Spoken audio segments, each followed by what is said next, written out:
quatre fulls, hem de partir de la base que tots els nusachs, o sigui, totes les maneres i tots els ritus i modalitats i costums jueus són reconstruïts. Allò que donem com a vàlid, com per exemple el nusach ashkenazi, moltes vegades les cançons que cantem i la tefilà que fem ens quedaríem una miqueta garrativats si sapiguéssim que no tenen més de 50, 60, 70 anys, quan algunes de les melodies o moltes d'elles, sobretot en el món ashkenazi, potser són del segle passat. I en canvi ens pensem que són, no sé, quasi bé que quan Déu va donar la Torà també va donar el nusach, no?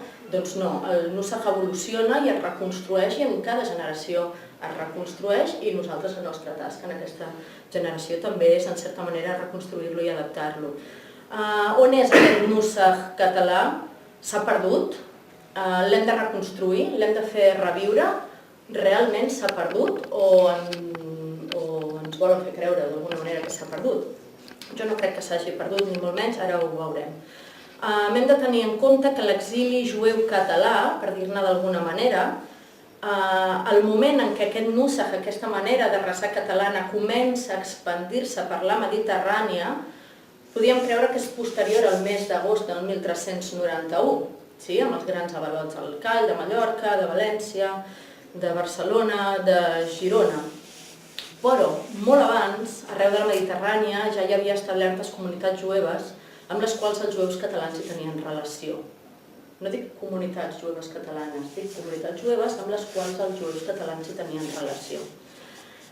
Per això hauríem de mirar quines són, per exemple, les rutes comercials principals que conflueixen a Barcelona i aquesta mobilitat dels jueus amunt i avall, principalment de la Mediterrània. Per anar ràpid us diria que hi ha dues rutes principals, una que podríem dir la ruta del Ponent i l'altra la ruta del Llevant. La paraula Ponent i Llevant ja veureu que més endavant sortirà bastant. La ruta del Ponent seria aquesta ruta que arriba fins a Bruges, Anvers, Londres i que de baixada para a Bordeus, para a Baiona, i de Baiona arriba a Barcelona, no per mar sinó per terra. I hi ha una altra ruta, que podríem dir que és la ruta del Llevant, que arriba fins a Beirut o més enllà, establint-se també a Alexandria i a Constantinoble, amb, recordeu, els consolats de mar catalans, que a qualsevol port important hi ha un consolat de mar català. I els jueus catalans hi comercien amb certes restriccions, però hi comercien.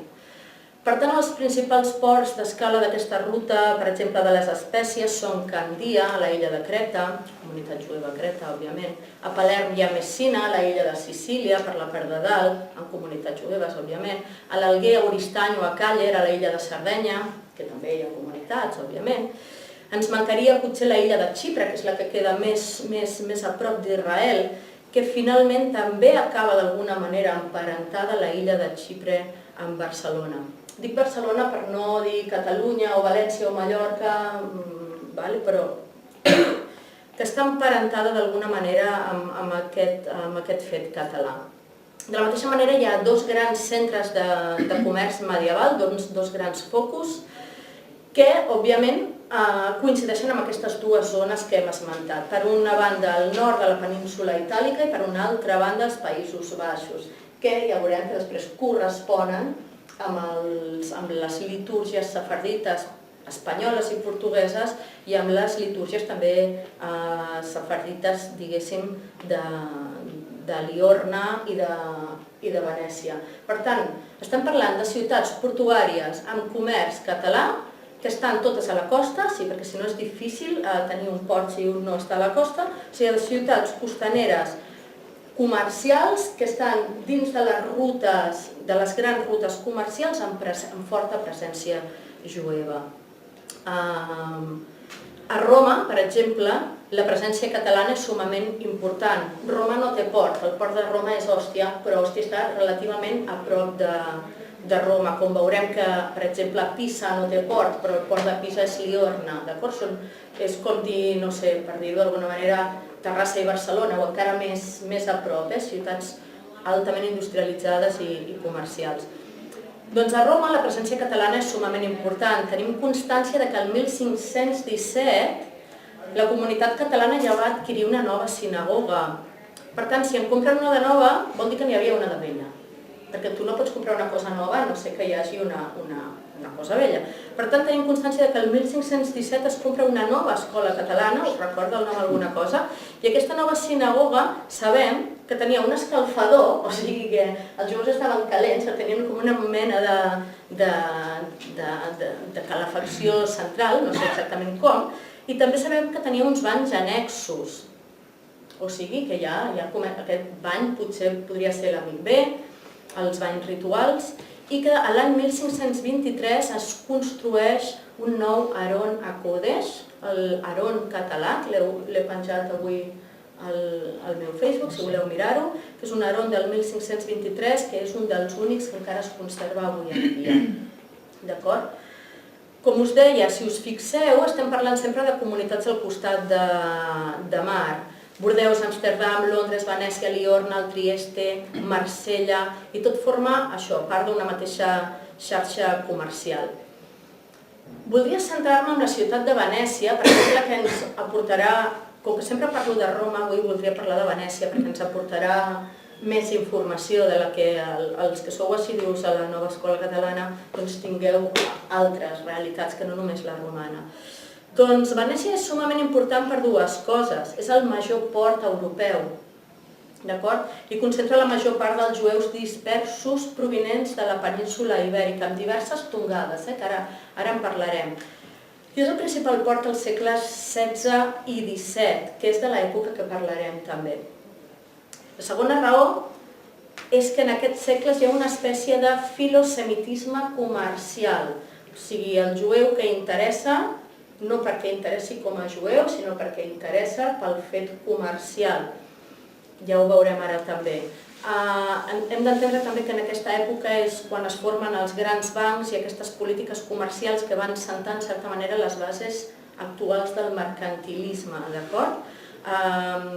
Aquesta expressió de filosemitisme mercantil no és meva, és del Jonathan Karp, en un llibre que parla precisament d'això, de la importància dels jueus en el comerç europeu. Seguim amb Venècia. L'any 1240 a Venècia es prohibeix el préstec. Però una ciutat sense préstec difícilment sobreviu. Per tant, el 1372, les autoritats de Venècia redacten una carta amb una validesa de 5 anys que permet als jueus que prestin diners. Per tant, hi ha jueus que arriben a Venècia.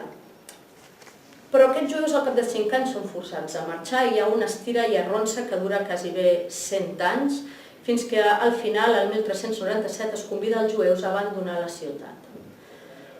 Es permet només l'estada de 15 dies, després s'allarga 4 mesos i finalment els jueus poden estar a Venècia durant un any. O sigui que aquest imaginari que tenim potser del mercader de Venècia, que els jueus estan establerts a Venècia de sempre, no és cert. Venècia posa moltes restriccions als jueus, com ara veurem. També, per altra banda, és curiós perquè acaba sent un gueto, o sigui, la paraula gueto ve precisament de Venècia, o sigui, com pot ser una ciutat que no permet l'estada dels jueus, com pot ser que sigui, quan parlem d'un gueto, ens vingui al cap el gran gueto de Venècia. És una miqueta contradictori. Per tant, creieu que els jueus catalans tindrien masses ganes d'anar a Venècia? Totes aquestes restriccions. La veritat és que jo, si hagués de triar, potser me n'aniria a Constantinoble, a Istanbul, a Salònica, que potser tindria menys problemes. Però la vida dona moltes voltes, i ja se sap allò que se'n diu que por interés te quiero Andrés. Doncs la ciutat de Venècia el 1509 ha d'aixecar totes aquestes restriccions i tornar a concedir aquestes cartes donant 5 anys més de lliure préstec, on els jueus tornen a anar a Venècia, amb moltes restriccions. Només se'ls permet vendre roba de segona mà, draps, o sigui, són drapaires, i mobiliari antic. O sigui, no és el millor dels llocs per anar a viure a Venècia. Aquesta convivència amb els jueus i els gentils genera tensions I aquestes tensions es resolen d'una manera bastant dràstica, i és enviant els jueus, prohibint als jueus de viure al Maestre i enviant-los a la illa, o sigui, no a terra ferma, sinó enviant-los a el que avui en dia se'n coneix com la illa de Venècia, al barri de San Jerónimo, i allà, al Ghetto Nuovo, els diuen als jueus, si voleu viure aquí, podeu viure, però aquí, sense sortir sí, però heu de viure aquí dins com a jueus i aquest serà el vostre barri, la vostra residència. Per tant, Venècia es va convertir en un port per comprar, per vendre i per marxar. No un port per comprar, vendre i establir-se, sinó comprar, vendre i marxar. D'aquí potser la paraula catalana dels marxants. Els marxants són aquells que compren i venen i ja se n'estan anant, quasi encara no han acabat de vendre't. Els jueus van preferir viure en territoris otomans, en territoris no cristians, bàsicament, perquè els jueus, sota domini musulmà, sembla que tenen més llibertat que sota els regnes cristians. Penseu que estem al segle XVI, penseu que hi ha la Inquisició. Aleshores, un marrano, un convers, un jueu convers que havia sortit de la península ibèrica, en cap cas podia viure a Venècia, perquè era un heretge. Sí? O sigui, pot ser jueu o pot ser cristià, però no pot ser convers. Al contrari, per exemple, a la península, que no pot ser jueu, però sí que pot ser convers. D'acord? Per tant, el comerç marítim, també per una sèrie que ara no explicarem de coses de Venècia, cau en picat, però apareix un tal Daniel Rodriga, un convers, que aconsegueix convèncer les autoritats de Venècia de deixar viure els conversos a les terres de Venècia i proposa desviar el comerç d'Ancona i Ragusa, que avui en dia és Dubrovnik, cap a Venècia. Penseu que Venècia està dalt de tot d'una mar, o sigui, quin vaixell vol arribar fins allà si pot fer comerç amb el sud, de la banda dreta o esquerra de la mar. Per tant, aquest convers, Daniel Rodriga, ens diuen que fa molta pressió per tal que deixin establir lliurement els jueus a la illa de Venècia, a Venècia, fent diverses propostes. Les tinc aquí escrites, no us les explicaré totes, però bàsicament és això, deixar que els jueus poguessin viure i comerciar lliurement en tot el territori venecià. Us sembla una bon estira i arronsa? Sí? Ara ho veurem. El 1589, Venècia va acceptar, va dir, vale, molt bé, els jueus poden venir. Per tant, ja tenim establert a Venècia una massa de jueus conversos, o sigui, de jueus passats per aigua i despassats per aigua, de jueus que se'ls obliga a la península ibèrica a convertir-se i que després es volen desconvertir, diguéssim, assentats a Venècia. Penseu que això durant temps havia estat heretgia, perquè si tu ja eres cristià, un cristià no pot tornar a la fe jueva, ets un heretge. D'acord? Aleshores, per evitar qualsevol cosa que pogués específicament al·ludir a l'antic context cristià d'aquests mercaders jueus, no se'ls anomena marranos, que queda llet, no se'ls anomena conversos, se'ls anomena ponentins, oi que queda bonic? Ponentins, són los ponentinos, els que venen d'allà, de Ponent, el sol surt per allà, jo estic a Itàlia, el sol surt per allà i es pon per allà, doncs si aquells venen d'aquí, són els ponentins.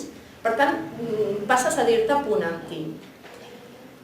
Per no crear dubtes, això és molt interessant, aquests ponentins havien de fer i mostrar una vida jueva fora de casa. O sigui, dins de casa podien cristianitzar tant com volguessin, però fora havien de ser jueus. Que és divertit? És com el revés del revés. Que normalment aquí s'havia de ser potser jueu d'amagat, però a fora havies de ser un bon cristià. Doncs a Venècia no. A Venècia tu havies de ser un bon jueu fora de casa i dins de casa fer el que vulguis. Perquè si et trobaven fora de casa cristianitzant, era heretgia. D'acord? Per tant, tu fora de casa has de ser el més jueu de tots. Perquè no està prohibit ser jueu, està prohibit ser un mal cristià. D'acord? De la mateixa manera es va convidar els jueus llevantins ja tenim els ponentins que venen, es va convidar els jueus llevantins, és a dir, els jueus de l'imperi otomà, a comerciar entre l'Orient i Venècia. Ja ho tenim tot, uns van de l'Orient a Venècia i els altres de Venècia a Occident. Hi ha com una xarxa comercial jueva, sembla bastant prometedora. Per tant, ja tenim jueus ponentins i jueus llevantins residint a la ciutat permanentment, en certes condicions. Els ponentins ho tenen millor, poden viure a la ciutat, els llevantins no. Els que venen de l'imperi otomà és una estada temporal per fer un comerç i marxar, d'acord? No poden tenir residència estable a la ciutat. Per tant, a Venècia ja tenim dues sinagogues, la ponentina i la llevantina. N'hi haurà més, però nosaltres només parlarem d'aquestes dues, de la llevantina i de la ponentina. D'uns llevantins que provenen d'un món, o sigui, d'uns jueus catalans que se'n van cap a, posem, Salònica, Esmirna i Constantinoble, per dir alguna cosa, i que posteriorment tornen o van a Venècia a fer comerç, perquè estem a la conferència sobre els jueus catalans, sobre el nusach català. Per tant, són jueus que mai s'han convertit, algun potser sí que s'ha convertit, però parlem en general, són jueus que van sortir el 1391, van anar cap a Orient, i que ara van a Venècia, doncs això, provinents de Salònica, Creta, Rodes, Constantinoble i Esmirna, i hi ha uns jueus ponentins que se'ls coneix com a espanyoles, perquè venen de la península hispànica, d'acord? No se'ls coneix com a portuguesos, atenció, no són jueus portuguesos, són jueus que els diuen espanyols, i que creen l'escola espanyola. I aleshores els llevantins creen l'escola levantina. Sí? No creen l'escola ponentina perquè ponentino és un eufemisme per dir convers. Per tant, ja tenim l'escola espanyola i l'escola llevantina. Tots viuen junts dintre del gueto, des del turc d'Istanbul fins al portuguès de Coïmbra o al cretí de la illa de Creta. Tots catalans poden estar per allà o no catalans, però estan tots dintre del gueto. Agafant la sinagoga ponentina com a model, els exiliats ibèrics estableixen la sinagoga d'Amsterdam. O sigui, aquesta primera sinagoga ponentina serveix com a exemple per tot el que ell deia del Is and Pi. Is and Pi vol dir Spanish and Portuguese. O sigui, les comunitats sefardites que no tenen un ritus arabitzant. Els arabitzants vindran després amb ell. Per tant, el ritus espanyol i portuguès és un ritus que, si el sentiu, no té gorgorito, és un ritus molt net, és un ritus molt nítid, és un ritus que a vegades pot semblar renaixentista, té com un deix, és bonic, té una cadència serena però alegre, no serena però trista, com podria recordar, per exemple, el ritus més askenazi, i realment és bonic, és tranquil, és serè, és diferent. D'acord? Doncs aquesta sinagoga ponentina serveix com a base per tot el judaïsme que després es desenvoluparà a Baiona, a Bordeus, a Anvers i posteriorment a Londres. I més posteriorment al Nou Món. D'acord? Totes les sinagogues, per exemple, de Newport, del Carib, totes aquestes sinagogues, exacte. Sí? Fortaleza. Com? Fortaleza al Brasil. Fortaleza al Brasil, molt bé. Si mirem les dues sinagogues, la llevantina i la ponentina, si mirem avui en dia, fins i tot, encara ens diuen que són sinagogues espanyoles de ritus sefardita. Si avui anem i preguntem, ens diran, sí, són sinagogues espanyoles de ritus sefardites. Però hem de tenir clar que el ritus sefardita, com a ritus sefardita, en l'època que estem parlant, no existeix. No existeix cap cosa que puguis dir-li ritus sefardita. Potser existia el ritus català, existia el ritus aragonès, o el ritus que es seguia a Mallorca, o a València, o a l'Al-Àndalus, o no sé, a on vulgueu. Però no hi havia un ritus per tothom. Per tant, posar-li l'etiqueta de sefardita és una cosa molt posterior. Sí? Molt, però que molt posterior. Si mirem avui en dia, per exemple, a l'Escola Italiana de Roma se'ns diu que segueixen un ritus italià. Si anem i preguntem a l'Escola Italiana de Roma, se'ns diu que segueixen un ritus italià. I si preguntem a l'Escola Llevantina, ens diuen que segueixen un ritus sefardita. Molt bé, fins aquí tot bé, no? El que passa és que si anem a filar més prim, que per això estem aquí, i per exemple, per comparació, anem a mirar Roma, que teòricament és de ritus italià, i la sinagoga ponentina o llevantina de Venècia, veurem que la meitat de la litúrgia és idèntica. Per exemple, el nússec de divendres a la nit, per exemple, és exactament el mateix. Tant a Venècia, que són sefardites, com a Roma, que són italians. Però casualment, aquest nússec no el trobem a Amsterdam. Que estrany, no? Perquè si és a Venècia i Venècia és la mare d'Amsterdam, per què a Amsterdam no canta com a Venècia? Hauria de ser el mateix, no? I en canvi, per què a Roma canten com a Venècia? Oi que és estrany? No té cap sentit.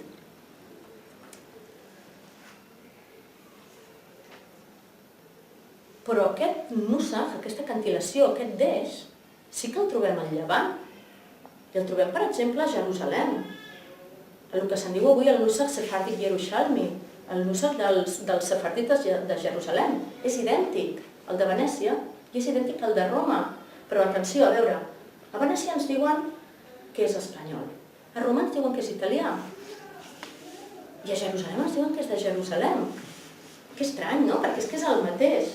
Un dels tres s'equivoca, o dos dels tres o tres dels tres. Per posar un exemple, el Mismor de David que cantem, per exemple, el Mismor de David, que actualment es canta a Livorno, es canta també en moltes comunitats sefardites, entre elles la comunitat israelita de Barcelona. Però el bo és que el trobem escrit i descrit pels jueus comtadins. Els jueus comtadins són els jueus de la Provença, els jueus d'Avinyó, de Carpentràs, de Cavallón i de l'illa de la Sorga, que canten el mateix Mismor de David que canten a Liorna i que canten a la Cip. I que ens diuen que és sefardita. Que estrany, oi?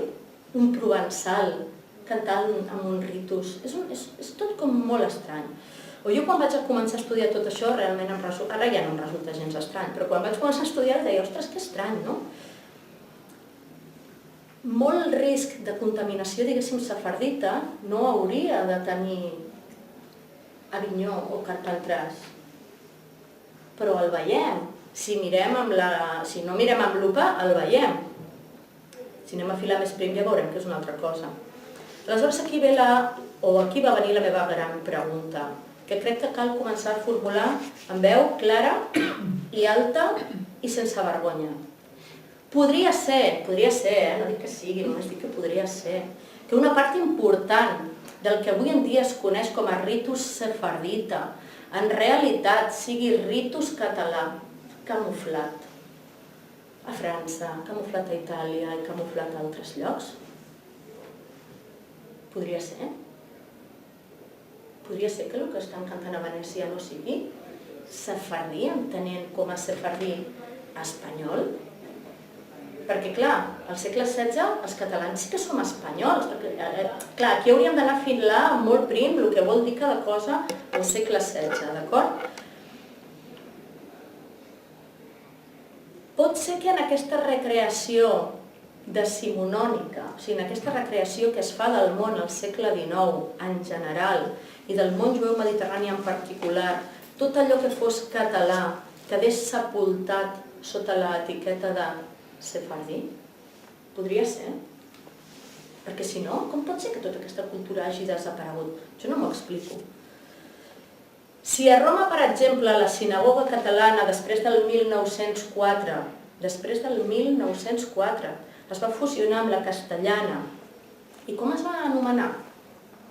No es va anomenar sinagoga, la fusió de les dues sinagogues, no es va anomenar sinagoga catalana i castellana, com durant segles havia passat amb la sinagoga catalana, que es deia sinagoga catalana i aragonesa de Roma. Era clar que la sinagoga catalana era la sinagoga dels catalans i dels aragonesos.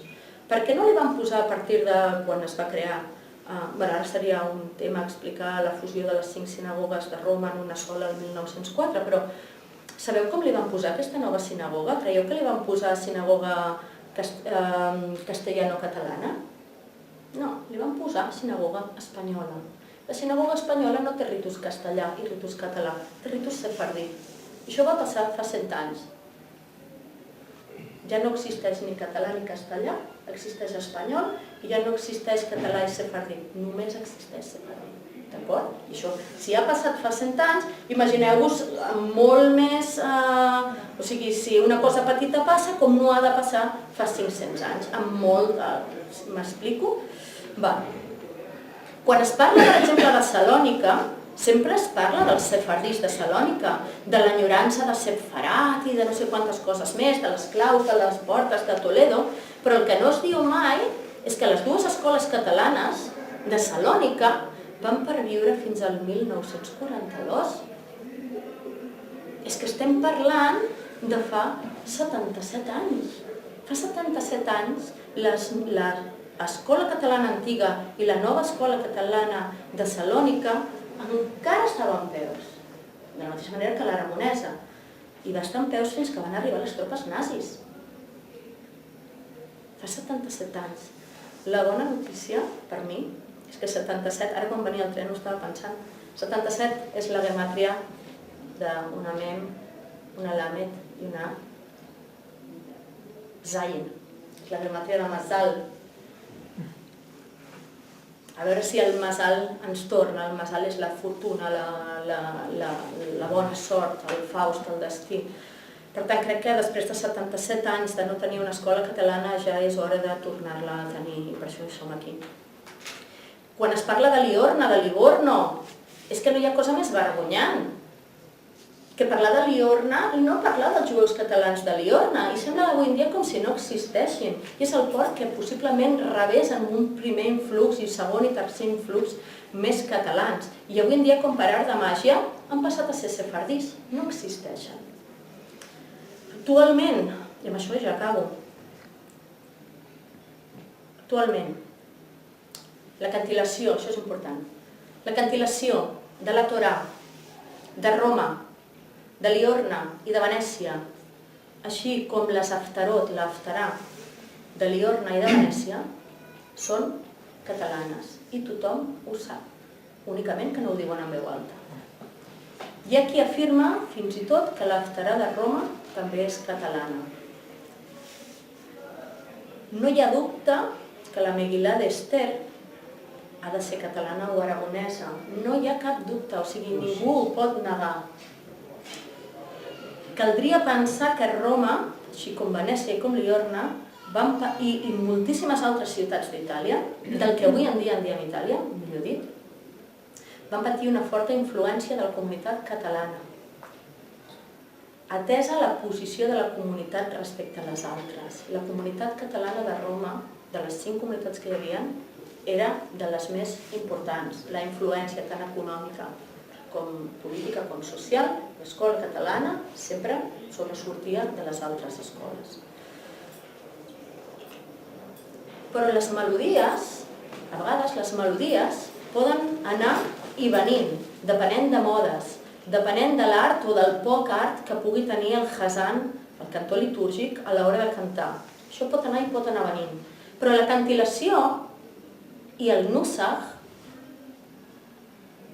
a veure, per qui no em segueixi, la lectura de la Torà és la lectura de la Torà que es fa d'una manera determinada. El nusach és aquesta manera com una cantarella que es va repetint i que té força dintre de la tefilà.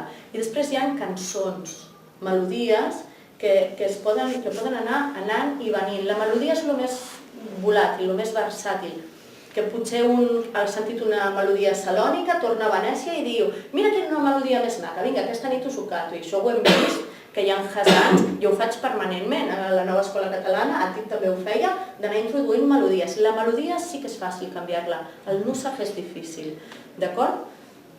Per tant, la cantil·lació de la Torà, de l'Haftarà i de les Megilot queda. I això, aquí, és on tenim un puntal bàsic i ferm on agafar-nos. on sentar precedents i on teníem que basar-nos a dia d'avui si volem que la nova escola catalana de Barcelona sigui digna del nom que porta.